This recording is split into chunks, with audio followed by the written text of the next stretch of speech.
Before Shohei Ohtani brought Showtime to Dodger Stadium, Showtime was in Inglewood at the Great Western Forum.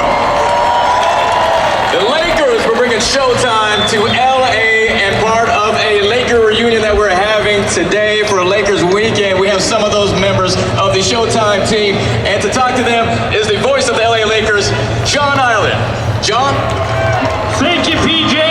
Hello, Dodger fans. Say hello to the Showtime Lakers.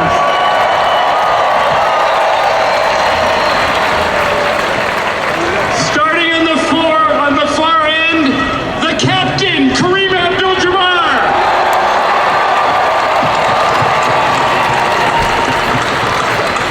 Another Hall of Famer, big game, James Worthy.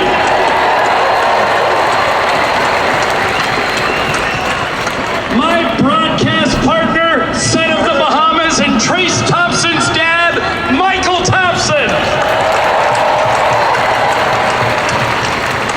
The Iron Man played in more consecutive games than any NBA player ever. Say hello to AC Green.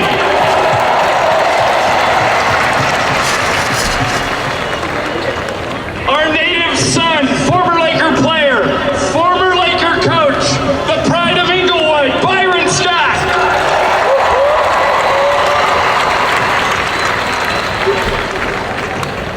Nobody hustled like this guy. Played for the Lakers, now he's helping us in the front office. Say hello to Kurt Rambis.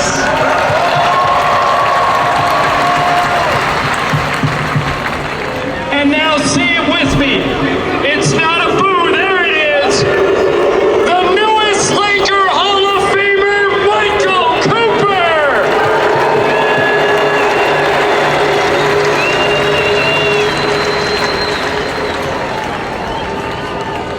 We're so happy to have all of you here for Kobe Day, 8/24.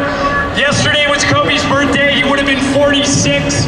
We're all celebrating Kobe and the Lakers here tonight. I'll ask these guys a few questions, and I'll start with the captain, Kareem Abdul-Jabbar. Kareem, great to have you here. Nice to be here. You've been coming here for years. I know you're a big baseball fan. Didn't you meet Jackie Robinson back in New York? Yes, I met Jackie Robinson when I was awarded the Rookie of the Year. And I have a photo. It's me, Jackie Robinson, and Bill Russell, my two heroes. I did an interview night with Kareem once. He's met every famous person ever, and he might have been the most famous person in the world for about 20 years. Kareem, you won the title with these guys in 1988. The Dodgers won the title in the same year. What do you remember about that? All the speculation about can they do it, you know? And we were choosing the Dodgers. That was a tough series, but they pulled it out.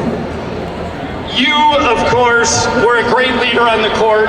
Magic, who is not with us tonight, he's back in Michigan visiting his mom. But Kareem, ever since Magic bought the team, they've won every single year. Is what you guys did on the NBA court part of the reason why Magic's been so successful as an owner? Well, I think so. I think that he's a smart owner and general manager. He knows how to pick talent, so I'm not surprised. I asked you if you met Jackie. Did you meet Rachel, Jackie's wife, back in the day? I've met her, but not that time. How about this, Kareem? Rachel is still with us. She's 102 and still alive and well. Great to have you here. Great to have Rachel with us. Thank you. Big game, James Worthy.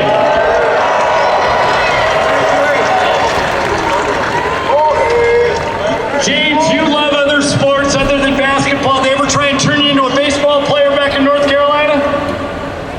They did, but it didn't work out too well. Couldn't hit that curveball.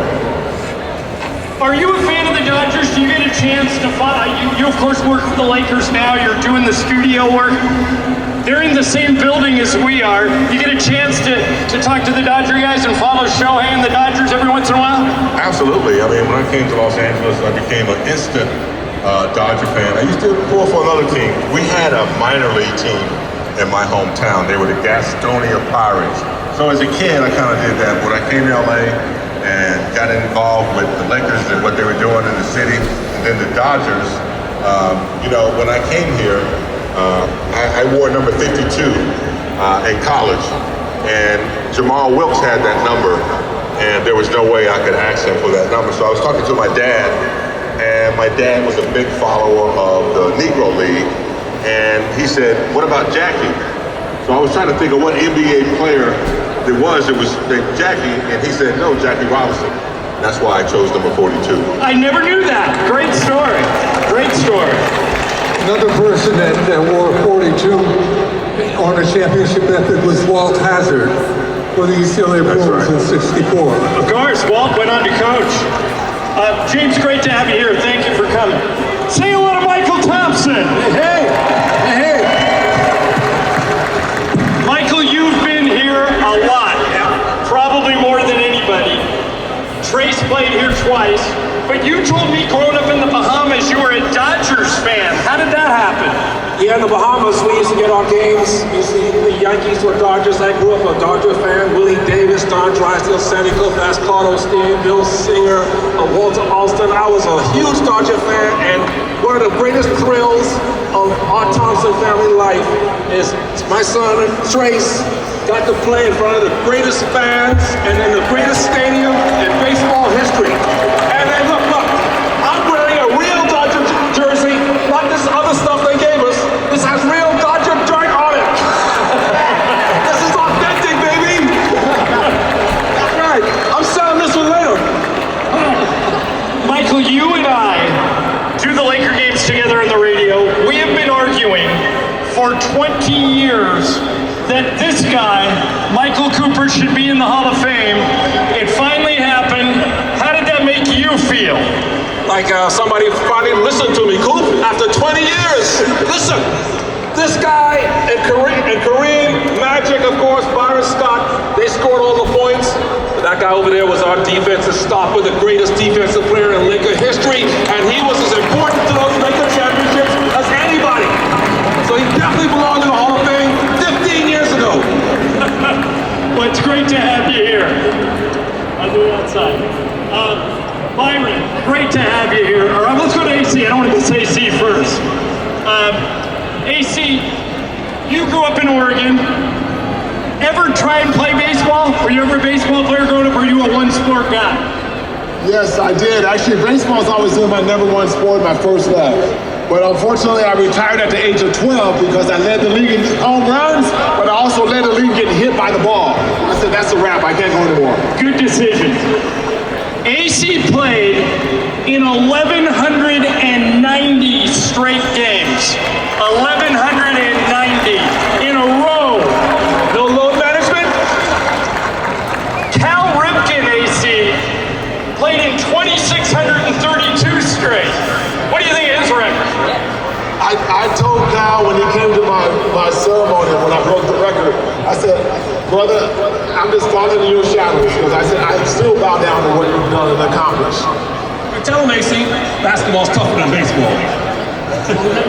Don't say that tonight. I'm trying to get out of here, man. What are you talking about?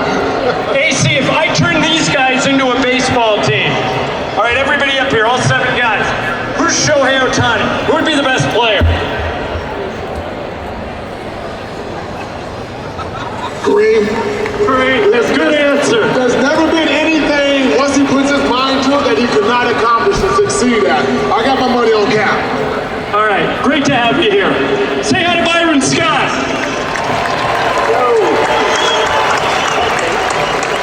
Byron, we're here on 8/24, Kobe Day. You were probably as close to Kobe as anybody. He was your rookie, so you played with him, then you coached him. What did Kobe mean to you? Well, he meant the world to me. I mean, I had the pleasure of being with this young man when he's 17 years old. I watched him grow into the unbelievable basketball player that he ended up being. A lot of people thought I was a prophet when I said when he was a rookie that this guy was going to be special. So obviously it was a great loss, but he was one of the best people I've ever been around and one of the hardest workers I've ever been around. So every day, I got pictures in my home, so I see him every day and I think about him and wish the Bryant family all the best. I know you pretty well. You're a former NBA Coach of the Year. Do you think you could be a baseball manager? Baseball manager? Yeah, Dave Roberts, could you do his job? No. Did you play at all in it? I played baseball. You did? Played in high school.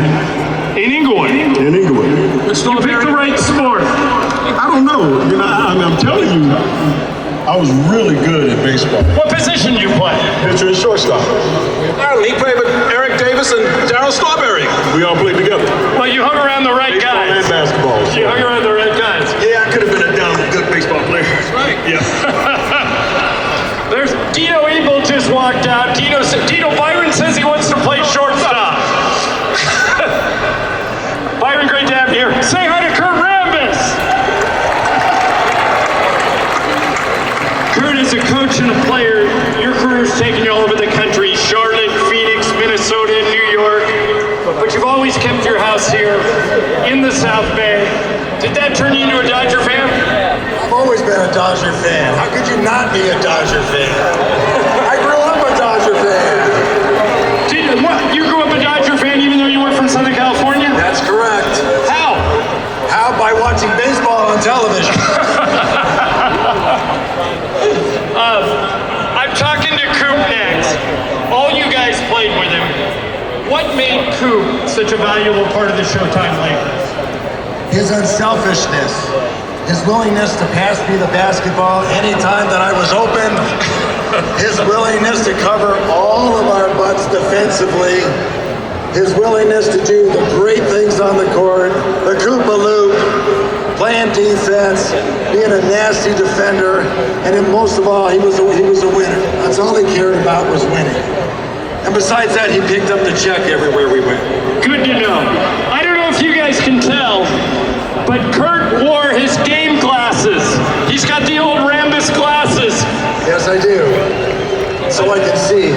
Yeah, that's a nice touch. Last but not least, our new Hall of Famer, Michael Cooper.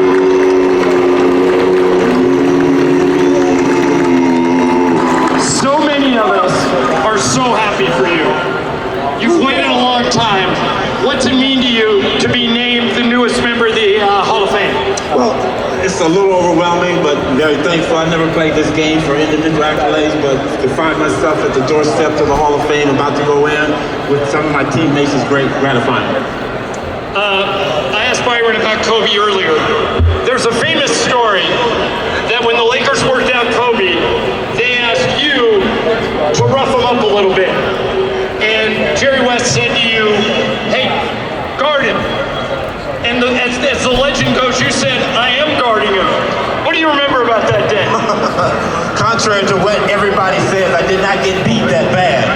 But Kobe gave me all I could handle. I think the one thing that was very, very sure about Kobe, there was some places I had to keep him away from. And Kobe, at the early age of 19, was able to maneuver and get himself in position to score. And I remember after that workout, after I was crying myself off, Jerry asked me what I think. I said, I think we got one here. Hey, of course, 30 to nothing is bad. That's bad. He'd be 30 to nothing. Oh, that's the score. 30 to Don't believe the hype. Anyway, go ahead. You mentioned Jerry West. We lost Jerry this year. He meant something to everybody up here. What did he mean to you? Jerry was like a surrogate father to all of us. Again, he's the one that drafted me. I had an opportunity to play for him for the 1 year as a coach. But again, just the things he would tell us, the things that he would do for us on and off the court. And that was truly a sad day when we got the news that he had passed. But Jerry is always special. He's going to be special in our heart. Coop, when you go into the Hall of Fame in October, a lot of these guys, if not all of them, will be there. I hope you know that everybody here is going to be cheering for you from 3,000 miles away. Congratulations.